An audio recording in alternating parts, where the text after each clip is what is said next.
Hi, Bella and Oliver. It's time for more of Tarzan, I believe. I haven't recorded any more chapters for you, but I think I need to. So we're only up to chapter 4, but wanted to remind us the end of chapter 3. Do you remember?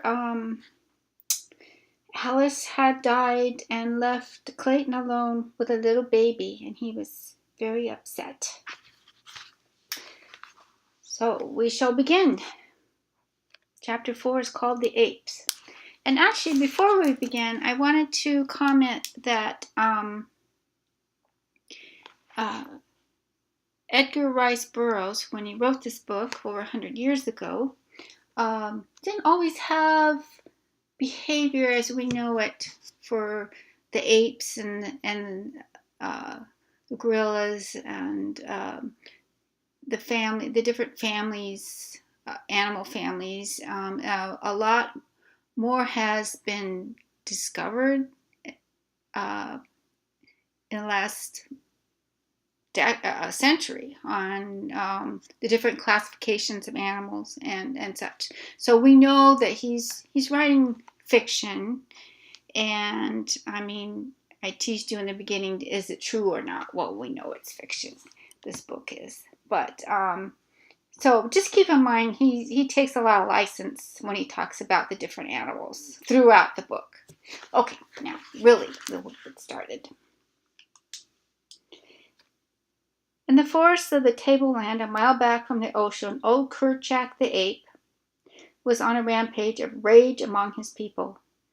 The younger and lighter members of his tribe scampered to the higher branches of the great trees to escape his wrath, risking their lives upon branches that scarce supported their weight rather than face old Kerchak in one of his fits of uncontrolled rage and anger. The other males scattered in all directions, but not before the infuriated brute had felt the vertebrae of one snap between his great foaming jaws.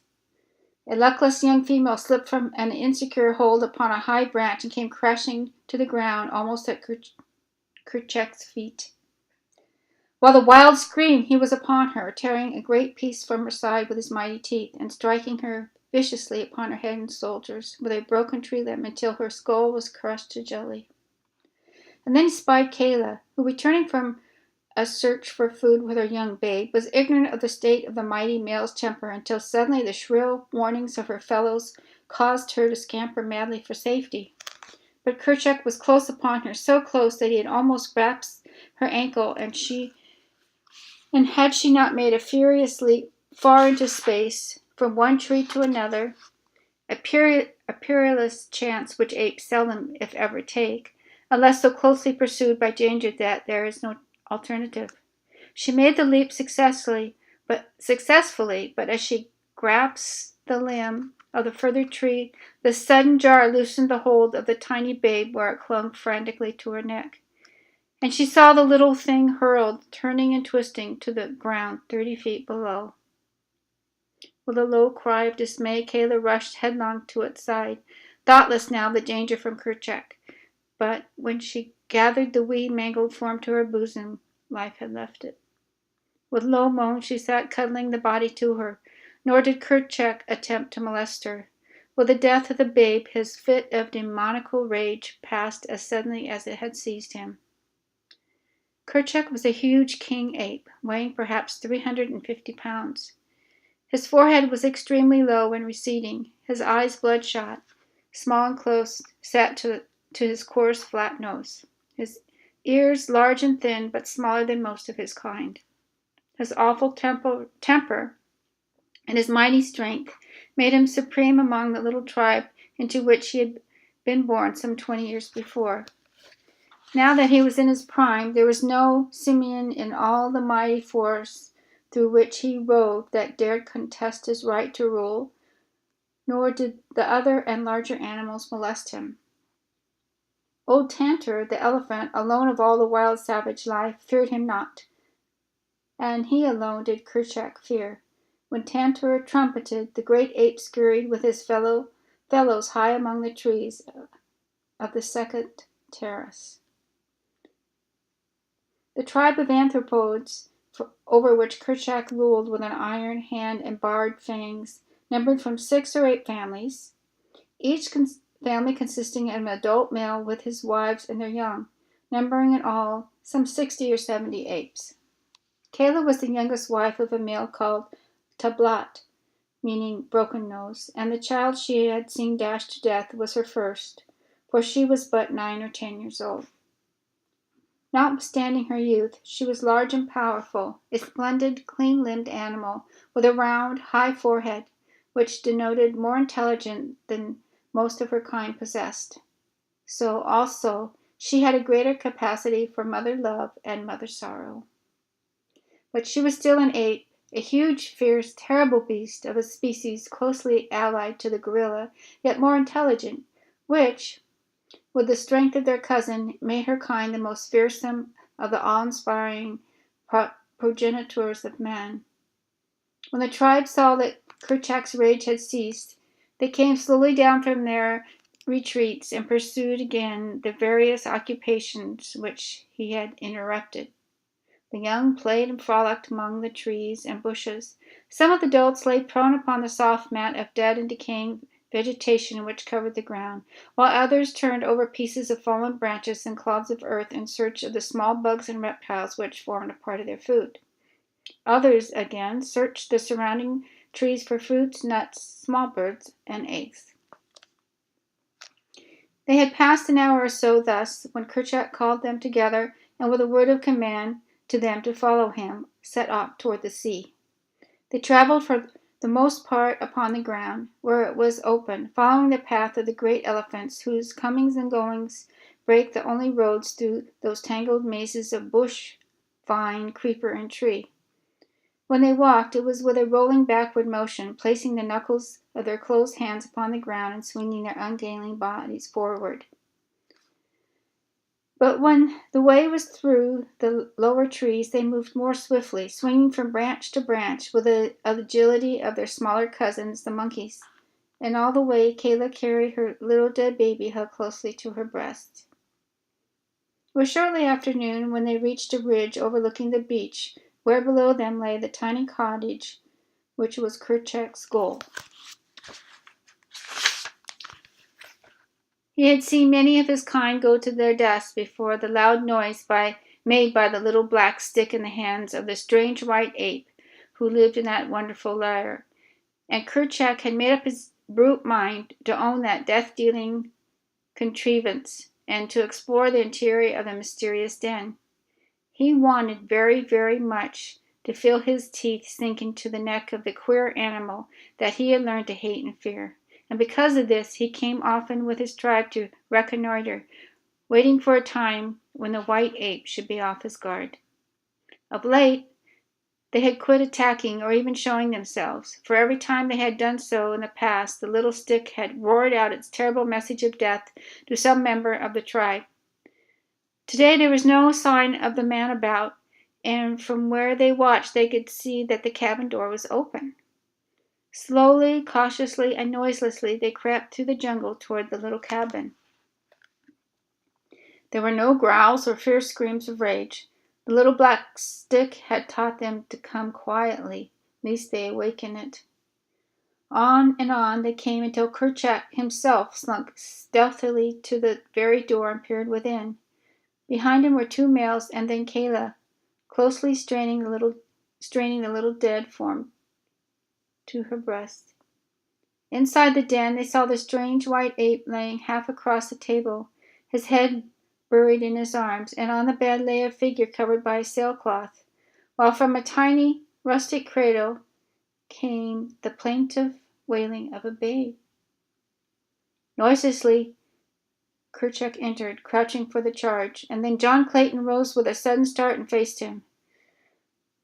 The sight that met his eyes must have frozen him with horror, for there within the door stood 3 great bull apes, while behind them crowded many more. How many he never knew, for his revolvers were hanging on the far wall beside his rifle, and Kerchak was charging. When the king ape released the limp form from which had been John Clayton, Lord Greystoke, he turned his attention toward the little crater. But Kayla was there before him, and when he would have grasped the child, she snatched it herself, and before he could intercept her, she had bolted through the door and taken refuge in a high tree. As she took up the little live baby of Alice Clayton, she dropped the dead body of her own into the empty cradle, for the wail of the living had answered the call of universal motherhood within her wild breast, which the dead could not still. High up among the branches of a mighty tree, she hugged the shrieking infant to her bosom, and soon the instinct that was as dominant in this fierce female as it had been in the breast of his tender and beautiful mother, the instinct of mother love, reached out to the tiny man-child's half-formed understanding, and he became quiet. Then hunger closed the gap between them, and the son of an English lord and an English lady nursed at the breast of Kayla, the great ape. In the meantime, the beasts within the cabin were warily examining the contents of this strange lair. Once satisfied that Clayton was dead, Kerchak turned his attention to the thing which lay upon the bed, covered by a piece of sailcloth. Gingerly he lifted the corner of the shroud, but when he saw the body of the woman beneath, he tore the cloth roughly from her form and seized the steel-white throat in his huge hairy hands. A moment he let his fingers sink deep into the cold flesh, and then realizing that she was already dead, he turned from her to examine the contents of the room. Nor again did he molest the body of either Lady Alice or Sir John. The rifle hanging upon the wall caught his attention. It was for this strange, death-dealing thunderstick that he had yearned for months, but now that it was within his grasp, he scarcely had the temerity to seize it. Cautiously, he approached the thing, ready to flee, should it speak in its deep roaring tones, as he had heard it speak before, the last words to those of his kind who, through ignorance or rashness, had attacked the wonderful white ape that had borne it. Deep in the beast's intelligence was something which assured him that the thunderstick was only dangerous when in the hands of one who could manipulate it, but it was several minutes ere he could bring himself to touch it.